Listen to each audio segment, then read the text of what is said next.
Hello दोस्तों, कैसे हो आप। मेरे यूट्यूब चैनल स्टडी विद ऐसे पे आपका स्वागत है।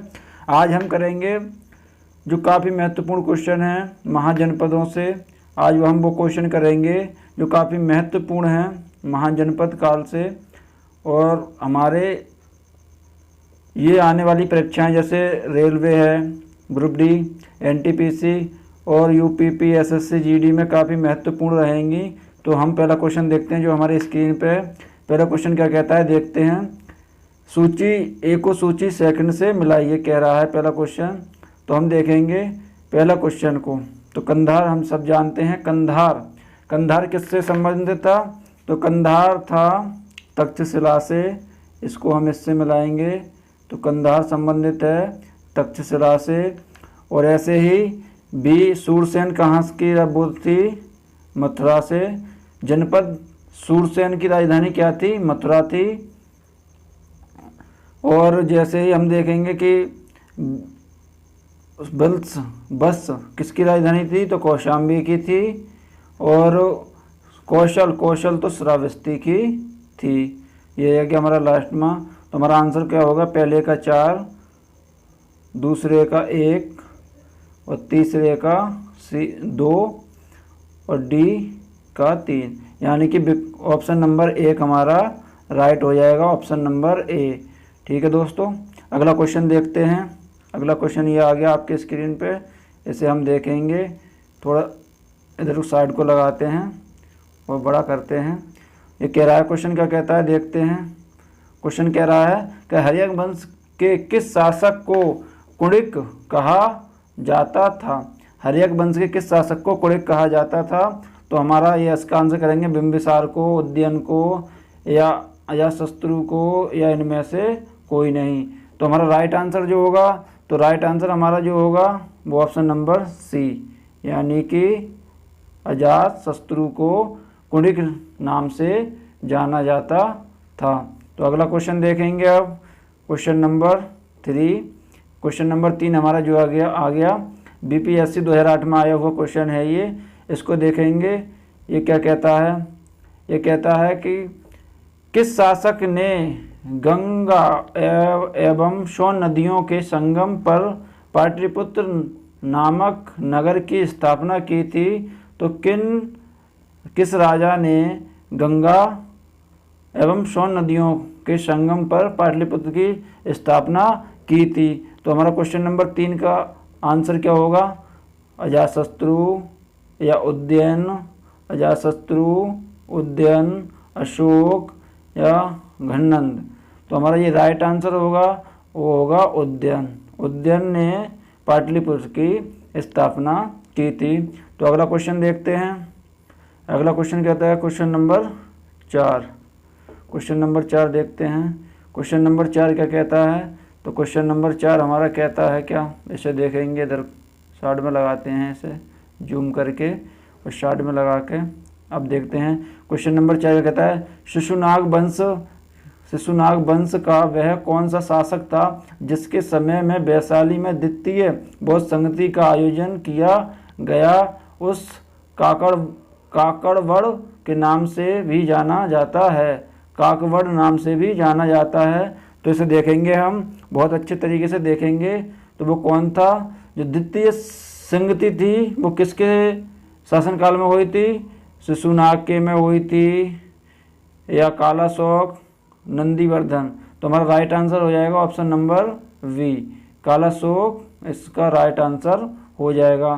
तो अगला क्वेश्चन देखते हैं, क्वेश्चन नंबर 4। क्वेश्चन नंबर 4 देखेंगे। क्वेश्चन नंबर 4 हो गया, sorry, question number 5। Question number 5 क्या कहता है? क्वेश्चन नंबर 5 को लगाएंगे जरा इधर साइड से, क्वेश्चन नंबर 5 को।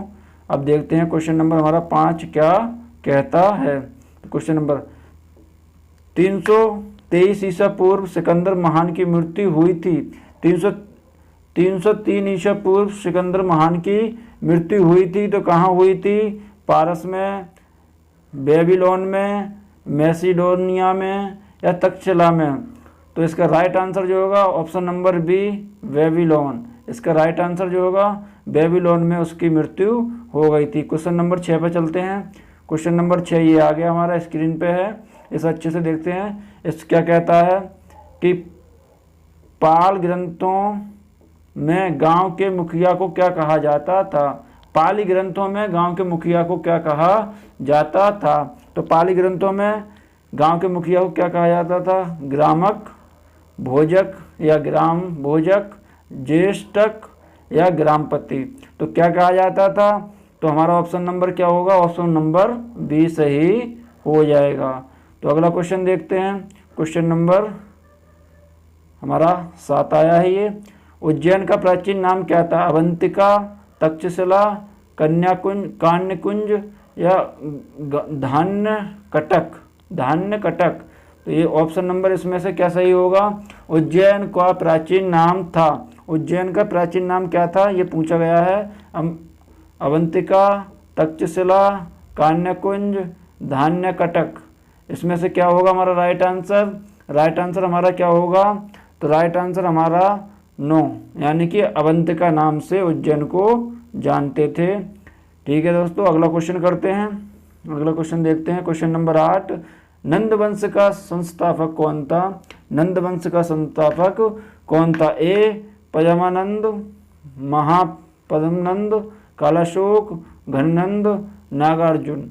महापद्मनंद, कालाशोक, घननंद, ये घनानंद हो गए, थोड़ी मिस्टेक है इसमें, घनानंद या नागाशोक, नागार्जुन। तो इसका हम देखेंगे कि कौन था नंदवंश का संस्थापक कौन था। तो हमें हो जाएगा ऑप्शन नंबर ए, महापद्मनंद था इसका संस्थापक। अगला क्वेश्चन देखते हैं। क्वेश्चन नंबर 9, कि ग्रीक यूनानी लेखकों द्वारा किसे अग्रमीज जैंड्रमीज कहा गया। अग्रमीज जैंड्रमीज किसे कहा गया ग्रीक यूनानियों लेखकों द्वारा। तो हमारा ए हो जाएगा अजातशत्रु, बी हो जाएगा कालाशोक, महापद्मनंद या घननंद। तो हमारा इसमें कौन सा आंसर होगा, तो हम देखेंगे इसमें कौन सा हमारा आंसर बैठेगा सही, ये हम देखेंगे। तो हमारा इसमें किसे कहा गया था, तो यह राइट आंसर होएगा ऑप्शन नंबर डी, घननंद को कहा गया था। अगला क्वेश्चन देखेंगे। Question number 10। क्वेश्चन नंबर 10 क्या कहता है ये देखेंगे हम। क्वेश्चन नंबर 10 क्या कहता है कि प्राचीन भारत में पहली विदेशी आक्रमण किनके द्वारा किया गया था। प्राचीन भारत में पहला विदेशी आक्रमण किनके द्वारा किया गया था। ईरानियों द्वारा, यूनानियों द्वारा, शकों द्वारा या कुषाणों द्वारा। किसके द्वारा हमारा प्राचीन भारत में सबसे पहले आक्रमण विदेशी द्वारा किया गया था। तो हम देखेंगे इसमें हमें क्या देखना है तो किसके द्वारा हुआ था हम सभी जानते हैं, तो वो हुआ था ईरानियों द्वारा। ईरानियों द्वारा सबसे पहले प्राचीन भारत में आक्रमण हुआ था। अगला क्वेश्चन करते हैं। क्वेश्चन नंबर 11, सिकंदर ने भारत पर कब आक्रमण किया था। तो सिकंदर ने भारत पर कब आक्रमण किया, 326 ईसा पूर्व, 326 ईस्वी में, 323 ईसा पूर्व, 323 ईस्वी में। कब उसने हमारे भारत पर आक्रमण किया था। तो इसका आंसर हमें बताएं आप जल्दी से।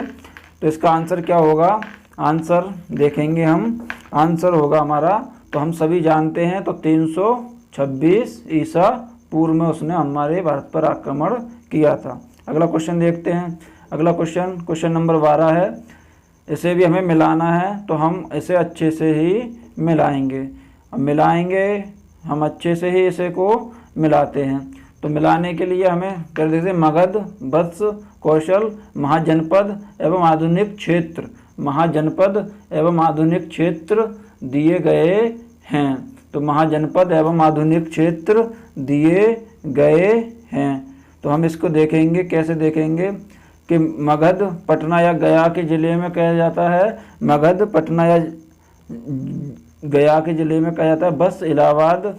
तो हमारा सबसे पहले हमारा राइट आंसर क्या होगा, मगध को, सही बात है। मगध को हम पटना के नाम से ही जानते थे। बस जो कि इलाहाबादी क्षेत्र में आता था। कौशल अवध के क्षेत्र में ही आता था। और अवंती मालवा। तो हमारा पहला, दूसरा, तीसरा, तो ऑप्शन नंबर कौन सा सही हो जाएगा, ऑप्शन नंबर ए हमारा राइट आंसर हो जाएगा। मगध को पटना या गया के ज़िले में ही जाना जाता है, और वर्ष को इलाहाबाद, कौशल को अवध में, अवंती को मालवा में। ठीक है, ये हमारा क्वेश्चन क्लियर हो तो हमारा ऑप्शन नंबर ए सही हो जाएगा। अगले देखते हैं, अगला क्वेश्चन नंबर 13, मगध की राजधानी कौन सी थी? मगध की राजधानी कौन सी थी? पाटलिपुत्र या वैशाली, गिरिब्रज, राजगृह या चंपा? मगध की राजधानी कौन सी थी? तो मगध की राजधानी कौन सी थी, हम देखेंगे मगध की राजधानी कौन सी थी। मगध की राजधानी कौन सी थी? पाटलिपुत्र, वैशाली या गिरिब्रज, राजगृह या चंपा? तो हम देखेंगे इसमें हमारा क्या सही होगा, option number C, Rajagriha. Magadha को गिरिब्रज या राजगृह के नाम से भी जाना जाता था, इसकी राजधानी को इस नाम से भी जाना जाता था। अगला क्वेश्चन करते हैं, क्वेश्चन नंबर 14। क्वेश्चन नंबर 14 क्या कहता है? किस शासक द्वारा सर्वप्रथम पाटलिपुत्र का राजधानी के रूप में चयन किया गया था? किस शासक द्वारा सर्वप्रथम पाटलिपुत्र का राजधानी के रूप में चयन किया गया था? तो ऑप्शन ए अजातशत्रु द्वारा, ऑप्शन बी कालाशोक द्वारा, ऑप्शन सी उदयन द्वारा, ऑप्शन डी कनिष्क द्वारा। तो किस शासक द्वारा ये रखा गया था? तो हम बताएंगे इसमें किस शासक द्वारा रखा गया था ये। तो इसका राइट आंसर क्या होगा? राइट आंसर होगा ऑप्शन नंबर सी, यानी कि उदयन। उदयन ने ही पाटलिपुत्र राजधानी के रूप में चयन किया था। अगला क्वेश्चन देखते हैं, क्वेश्चन नंबर 15। 16 जनपदों की सूची उपलब्ध है। 16 जनपदों की जो सूची थी वो कहाँ उपलब्ध थी, ये पूछा गया है। महाभारत में, अंगुचर निकाय में, छांदोग्य में, उपनिषद में या संयुक्त निकाय में? तो ये हमसे पूछा गया है 16 जनपदों की जो सूची थी वो कहाँ पे थी। तो 16 जनपदों की सूची जो थी वो कहाँ पे थी? तो 16 जनपदों की सूची हम जानते हैं कि ऑप्शन नंबर हमारा बी, अंगुचर में ये उपलब्ध थी। ठीक है दोस्तों, अगला क्वेश्चन देखेंगे। बहुत ही महत्वपूर्ण क्वेश्चन है जो आने वाली परीक्षाओं के ये पूछे जाते हैं। ये देखो, ये 6वीं बीपीएससी 2004 में पूछा गया है ये क्वेश्चन। अगला क्वेश्चन देखते हैं, क्वेश्चन नंबर 16। जो मैं ऐसे ही क्वेश्चन आपको करा रहा हूँ जो पिछले आने वाले कुछ परीक्षाओं में आ चुके हैं, पिछली परीक्षाएं जो हो चुकी हैं उनमें आ चुके हैं। तो अगला क्वेश्चन हम देखेंगे। अगला क्वेश्चन क्या कहता है हमारा कि निम्नलिखित में से मगध का कौन सा राजा सिकंदर महान के समकालीन था? निम्नलिखित में से मगध का कौन सा राजा सिकंदर के समकालीन था? महापद्मनंद, घननंद, शुक्ल्प या चंद्रगुप्त मौर्य? कौन सा राजा था, कौन सा राजा जो सिकंदर के समकालीन था? तो हमें बताना है कौन सा राजा सिकंदर के समकालीन था। तो हमारा राइट आंसर जो होगा, right answer option number B, यानी कि घननंद सिकंदर के समकालीन था। अगला क्वेश्चन करते हैं, क्वेश्चन नंबर 17। क्वेश्चन नंबर 17 क्या कहता है, इसे देखते हैं। क्वेश्चन नंबर 17 ये कहता है कि प्रथम मगध साम्राज्य का उत्कर्ष किस सदी में हुआ था? प्रथम मगध साम्राज्य का उत्कर्ष किस सदी में हुआ था? 4वीं सदी ईसा पूर्व में, 6ठी सदी ईसा पूर्व में, दूसरी सदी ईसा पूर्व में या पहली सदी ईसा पूर्व में? तो कब हुआ था इसका उत्कर्ष? तो उत्कर्ष इसका कब हुआ था? मगध का उत्कर्ष कब हुआ था? तो हम जानेंगे इसे कब हुआ था इसका उत्कर्ष। तो इसका उत्कर्ष हम जानेंगे तो हमारा ऑप्शन नंबर क्या हो जाएगा? ऑप्शन नंबर बी, 6ठी सदी ईसा पूर्व में इसका उत्कर्ष हुआ था। कौन सा? हमारा ऑप्शन नंबर बी सही हो जाएगा। ठीक है दोस्तों, अगला करते हैं, आगे देखते हैं, इसे थोड़ा सही से लगाते हैं।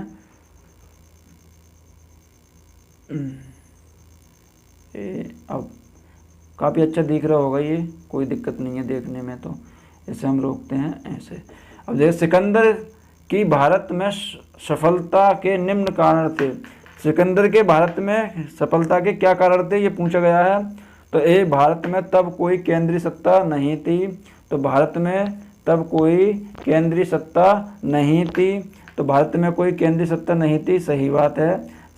उसकी सेना श्रेष्ठ प्रकार की थी, हाँ सही बात है। उसकी सेना काफ़ी बलशाली, काफ़ी ज़्यादा सेना थी उसके पास। उसे देशद्रोही भारतीय शासकों का सहयोग मिला। ये भी सही बात है, कुछ लोग जो अपने भारत के ही थे उसके साथ मिल गए थे। और वह एक अच्छा प्रशासक था, ये भी सही बात है। तो हमारे ऑप्शन नंबर डी यानी कि चारों ऑप्शन सही हो जाएंगे। तो ऑप्शन नंबर डी हमारा सही हो जाएगा। अगला क्वेश्चन करते हैं। अगला क्वेश्चन नंबर, ये भी एक सूची है, राजा और राज्य की सूची है। सेकंड सूची ए को सूची 20 सेकंड से हमें मिलाना है। तो कैसे मिलाएंगे हम देखेंगे कि प्रोहोत, मगध, उदयन, वत्स, प्रेषणजित, अवंती, अजातशत्रु, कौशल। तो ये हमें मिलानी है। तो हमें कैसे मिलानी है ऐसे हम देखेंगे, बहुत अच्छी तरीके से देखेंगे। तो हम जानते हैं सबसे पहले जो प्रेषणजित था राज्य था, और राजा कहाँ का था? तो हमारा ये ऑप्शन नंबर ए का क्या होगा हमारा? अवंती का था। ये 3 पे आएगा अवंती। और उद्यन जो था, उद्यन तो था ही, आप तो जानते हैं, अभी मैंने बताया था पिछले में। मगध में था, पटना में इसकी राजधानी थी, पटना और उद्यन की। और हमने देखा कि हमारा सी यानी कि प्रेषणजित कहाँ का था? कौशल का था ये। और अजातशत्रु हमारा था कहाँ था? वत्स का। अजातशत्रु कहाँ था? वत्स का। तो ये हमारा कैसे हुआ? ए का 3, बी का 1, ए का 3, तो ए का 3 एक ही ऑप्शन में, ऑप्शन नंबर सी। तो ऑप्शन नंबर हमारा क्या हो जाएगा? सही, option number C. Option number C हमारा राइट आंसर हो जाएगा। ऑप्शन नंबर सी हमारा राइट आंसर हो जाएगा। ठीक है, अगला क्वेश्चन करते हैं। क्वेश्चन नंबर 20, बहुत ही महत्वपूर्ण क्वेश्चन, अच्छे क्वेश्चन है ये आने वाली परीक्षाओं के लिए। इसमें देखा गया, क्या कहा गया है कि पहला ईरानी शासक जिसने भारत के कुछ भाग को अपने अधीन किया था। पहला ईरानी शासक जिसने भारत को के कुछ भाग को अपने अधीन किया था। पहला ईरानी शासक जिसने भारत के कुछ भाग को अपने अधीन किया था, साइरस, कॉम्बिसिस, डेरियस या जेरासिस, कौन सा था? तो ऑप्शन नंबर हमारा सी हो जाएगा। डेरियस था जिसने भारत के कुछ भाग पर अपना कब्जा अपने अधीन किया था। अगला क्वेश्चन देखते हैं। क्वेश्चन नंबर 21, नंद वंश का अंतिम सम्राट कौन था? नंद वंश का अंतिम सम्राट कौन था? पद्मानंद, महापद्मनंद, घननंद, कालाशोक। तो ये हमें बताना है कि महापद्मनंद का अंतिम, नंद वंश का अंतिम सम्राट कौन था? तो नंद वंश का अंतिम सम्राट कौन था, हमें ये बताना है। हमें ये बहुत अच्छे से देखना है कौन शासक था। थोड़ी लाइट चेहरे पर ज़्यादा आ रही है, थोड़ी रोशनी करनी पड़ी जिससे कि वीडियो क्वालिटी बढ़िया रहे। कोई दिक्कत नहीं, आप आराम से देखिएगा वीडियो को। थोड़ी इधर उधर आँखों पर लग रही है तो इधर उधर आँखें करनी पड़ रही हैं, इसमें कोई दिक्कत नहीं है। ठीक है, तो हमारा आंसर क्या होगा? Option number B. तो अंतिम शासक कौन था? Ghananand. Option number B, Ghananand था अंतिम शासक। नंद वंश का अंतिम शासक कौन था? घननंद। नंद वंश का अंतिम शासक कौन था? घननंद। ठीक है दोस्तों, अगला क्वेश्चन करते हैं। भारत में सिक्कों मुद्रा का प्रचलन कब हुआ था?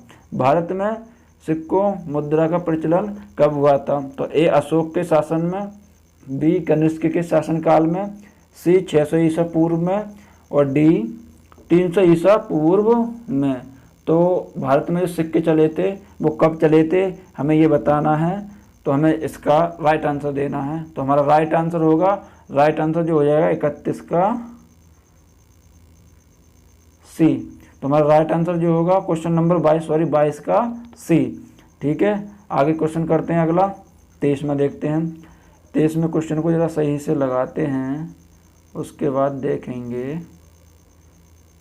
ये लगा लिया हमने, अब देखते हैं इसे। इसमें है निम्न राजाओं पर विचार कीजिए। निम्न राजाओं पर विचार कीजिए जैसे कि अजातशत्रु, बिंदुसार, प्रसेनजित। इनमें से कौन बुद्ध के समकालीन थे? इनमें से हमें देखना है कौन कौन बुद्ध के समकालीन थे। निम्न राजाओं में से कौन कौन बुद्ध के समकालीन थे? तो निम्न राजाओं में से कौन कौन बुद्ध के समकालीन थे? तो हमने देखा अजातशत्रु, तो अजातशत्रु तो अनुयायी था बौद्ध धर्म का। और उसके बाद देखा हमने बिंदुसार, तो बिंदुसार नहीं था। और ऑप्शन नंबर प्रसेनजित ये था। तो हमारे ऑप्शन क्या हो जाएगा, ऑप्शन नंबर सी, यानी कि ए और 3 ये दोनों थे। प्रश्न नंबर क्वेश्चन नंबर ये कितना है 23 का ऑप्शन नंबर सी हमारा राइट हो जाएगा। ऑप्शन नंबर सी हमारा राइट हो जाएगा। अजातशत्रु और प्रसेनजित बौद्ध धर्म के अनुयायी या बौद्ध धर्म के समकालीन थे। ठीक है, अगला क्वेश्चन देखते हैं। Question number 24। क्वेश्चन नंबर 24, निम्न में से किस राज्य में गणतंत्रात्मक शासन व्यवस्था नहीं थी? किस राज्य में गणतंत्रात्मक शासन व्यवस्था नहीं थी? तो इसको हम देखें कपिलवस्तु के शाक्य में, कुशीनगर के मल्ल में, वैशाली के लिच्छवी में या मगध में। तो किस में नहीं थी, किस में नहीं थी हम देखेंगे। तो हमें अब सबसे पहले यही देखना है कि किस में नहीं थी। तो हमारा सही आंसर हो जाएगा ऑप्शन नंबर डी। किस में नहीं थी, मगध में। ऑप्शन नंबर डी हमारा राइट आंसर हो जाएगा। अगला क्वेश्चन देखते हैं कि निम्नलिखित में से किसे सैनिया यानी कि नियमित और स्थायी सेना रखने वाला कहा जाता था? किसे सैनिया या स्थायी सेना रखने वाला, जिसका अर्थ था स्थायी सेना रखने वाला कहा जाता था? तो ए बिंबिसार, बी अजातशत्रु, सी उदयन और डी शिशुनाग। तो इनमें से कौन था जो स्थायी सेना रखने को जाना जाता था, स्थायी सेना रखने से जाना जाता था? तो उसका आंसर हो जाएगा ऑप्शन नंबर ए। हम सभी जानते हैं कि बिंबिसार ऐसा था जो हमेशा इसने स्थायी नियमित सेना और स्थायी सेना रखना शुरू किया था। तो अगला क्वेश्चन देखते हैं। क्वेश्चन नंबर 26 जो कि अच्छा क्वेश्चन है। निम्नलिखित में से किसे उग्रसेन भयानक सेना का स्वामी कहा जाता था? कि निम्नलिखित में से किसे उग्रसेन भयानक सेना का स्वामी कहा जाता था? तो ए महापद्मनंद, बी घननंद, सी शिशुनाग, डी बिंबिसार। तो किसे भयानक सेना का स्वामी कहा जाता था? तो किसे भयानक सेना का स्वामी कहा जाता था? तो option number A Mahapadmanand, Mahapadmanand. तो ऑप्शन नंबर ए हमारा राइट आंसर हो जाएगा। महापद्मनंद हमारा राइट आंसर हो जाएगा। अगला क्वेश्चन देखते हैं। क्वेश्चन नंबर 27 का कहता है, 27 क्या कह रहा है? 27 हमारा कह रहा है कि निम्नलिखित में से कौन सिकंदर के साथ भारत आने वाला साहित्यकार नहीं था? यानी कि नहीं था पूछा है। तो निरियाकर्स, अनासिक्रिस्टिस, एस्टोबुलस या हेरोडोटस, इनमें से कौन सा शासक नहीं, वो कौन सा इतिहासकार नहीं था? तो हमें देखना है इनमें से कौन सा इतिहासकार नहीं था जो सिकंदर के साथ भारत नहीं आया था। और जो आए थे उनके लिए नहीं पूछा, जो नहीं आया था पूछा है, जो नहीं आया था। तो हमें देखना है, हमें क्या देखना है? तो हमारा आंसर क्या होगा? ऑप्शन नंबर डी, यानी कि डेरोडोटस, यानी कि ऑप्शन नंबर डी। कुछ अजीब नाम ही होते हैं इनके, जो लेने में भी काफ़ी दिक्कत आ जाती है और जुबान मेरी कम पलटती है ऐसे कुछ शब्दों पे। अगला क्वेश्चन देखते हैं। क्वेश्चन नंबर 28 सही है। क्वेश्चन नंबर 28 देखेंगे हम कि गृहपति का अर्थ है। गृहपति का अर्थ क्या होता है? धनी किसान, धनी व्यापारी, धनी व्यक्ति या डी इनमें से कोई नहीं। तो हमें देखना है गृहपति का क्या अर्थ है, गृहपति का क्या अर्थ है। तो हमें देखना है गृहपति का क्या अर्थ है। तो ऑप्शन नंबर ए इसका सही हो जाएगा। ऑप्शन नंबर ए इसका सही होगा। ऑप्शन नंबर ए। तो ऑप्शन नंबर ए हमारा क्या होगा सही, यानी कि धनी किसान। गृहपति क्या बोलते हैं? धनी किसान। अगला देखते हैं। थोड़ा ऐसे ही आएगा ये वीडियो, क्योंकि ऐसे पहली बार बना रहा हूँ, थोड़ी दिक्कत आएगी, थोड़ी वैसे बोलने में भी थोड़ी दिक्कत सी महसूस है, लेकिन आगे आपका सही हो जाएगा। आज ऐसे पहली वीडियो बना रहा हूँ, नहीं तो मैं बोर्ड पे बनाता था। थोड़ी उसमें प्रॉब्लम रहती थी कि लाइट वाइट नहीं आती थी तो वीडियो नहीं बन पाती थी। ऐसे थोड़ी प्रॉब्लम थोड़ी सॉल्व हो जाएगी, जिससे कि आपको रोज़ वीडियो एक मिल जाया करेगी। ठीक है, अगला क्वेश्चन देखते हैं। क्वेश्चन नंबर 29, विश्व का पहला गणतंत्र वैशाली में किसके द्वारा स्थापित किया गया था? विश्व का पहला गणतंत्र वैशाली में किसके द्वारा स्थापित किया गया था? तो किसके द्वारा स्थापित किया गया था? मौर्य, ए मौर्य, बी नंद, सी गुप्त और डी लिच्छवी। तो किसके? तो ऑप्शन नंबर हमारा डी सही हो जाएगा। लिच्छवी के द्वारा ये स्थापित किया गया है। Option number D, option number D हमारा सही हो जाएगा। ठीक है, अगला क्वेश्चन देखते हैं। क्वेश्चन नंबर 30, ये भी एक सूची से है, फर्स्ट सूची और सेकंड सूची को हमें मिलाना है। जरा ऐसे हमें दिख रहा है, इसे कोई सेट करने की जरूरत नहीं, आवश्यकता हमें नहीं पड़ेगी। ये हमारा सेकंड लास्ट क्वेश्चन है, इसे हम देखेंगे। कैसे देखते हैं? तो हम देखेंगे इसमें क्या होता है। तो इसमें हमारा क्या होता है कि देखो, सबसे पहले हम जानते हैं कि कुरु कहाँ की राजधानी थी? महाजनपद कुरु की राजधानी क्या थी? तो हम सब जानते हैं इंद्रप्रस्थ। ये हमें मिल गया। और हम अगली देखेंगे। अगली क्या है? अब बी क्या है? पांचाल। पांचाल जो थी उसमें देखो, अब लाइट भग गई, अभी उसमें प्रॉब्लम आ जाती, लेकिन लाइट है ये, इससे काम चल जाएगा। अगर लाइट इस टाइम भग जाती वीडियो बनाता तो वो वीडियो पूरी गड़बड़ हो जाती। अब हम इससे अपने काम चला लेंगे। तो पांचाल जो थी, पांचाल की क्या थी? तो पांचाल थी अहिच्छित्र, यानी कि ऑप्शन 3। और अब हम जाओ कौशल पे। अभी हमने देखा था कौशल हमारी क्या थी? यानी कि ए साकेत। और डी हमारी वर्ष क्या थी? कौशाम्बी। तो हमारा कैसे देखेंगे? ए का 4, तो ए का 4 2 में है, ऐसे नहीं देख पाएंगे। फिर बी का 3 इसमें नहीं है, तो हमारा ऑप्शन नंबर क्या हो जाएगा? बी सही हो जाएगा। ऑप्शन नंबर हमारा बी राइट हो जाएगा, क्योंकि ए का 4, बी का 3 और सी का 1 और डी का 2। तो ये हमारा होगा 4 3 1 2, 4 3 1 2। 4 3 1 2 किस में है? ऑप्शन नंबर हमारा बी सही हो जाएगा, राइट आंसर हो जाएगा। अगला क्वेश्चन देखते हैं। चलो, हमारा काम हो ही गया, हमारा ये लास्ट क्वेश्चन है।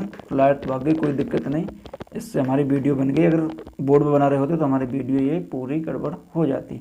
अगला देखते हैं। तो 6ठी शताब्दी ईसा पूर्व का मत्स्य महाजनपद स्थित था। 6ठी शताब्दी ईसा पूर्व मत्स्य जनपद स्थित था पश्चिमी उत्तर प्रदेश में, राजस्थान में, बुंदेलखंड में, रोहिलखंड में। तो ये कहाँ स्थित था, ये हमें देखना है। तो हम देखेंगे कि ऑप्शन नंबर हमारा वी यानी कि सही हो जाएगा, राइट आंसर। थोड़ा option number B, Rajasthan option number B, option number B हमारा राइट आंसर हो जाएगा। तो ये दोस्तों आज थे कुछ महत्वपूर्ण क्वेश्चन जो हमने किए। तो आगे हम देखेंगे कि आने वाले कल जो वीडियो मैं ला रहा हूँ वो मैथ की काफ़ी इंपॉर्टेंट है, जो आने वाली परीक्षा में क्वेश्चन आ चुके हैं उनके ऊपर लाऊंगा। अगर वीडियो अच्छी लगे, आज पहली वीडियो थी मेरी ऐसे तो थोड़ी बहुत मिस्टेक हो सकती है वीडियो में, लेकिन कल मैं जो वीडियो लाऊंगा वो मैथ की लाऊंगा। बहुत ही अच्छे क्वेश्चन प्रीवियस के ग्रुप डी वगैरह में जो जितने भी क्वेश्चन आ चुके हैं उसके ऊपर वीडियो लाऊंगा। तो अच्छी वीडियो लगी हो तो मेरे चैनल को लाइक करें, शेयर करें, सब्सक्राइब करना ना भूलें, जिससे मेरी आने वाली वीडियो आपको तक पहुंच जाए। और ज़्यादा से ज़्यादा मेरे चैनल को सहयोग करें, जिससे मेरा छोटा सा चैनल आगे बढ़ने में आप सबका सहयोग मिले। तो दोस्तों, जय हिंद।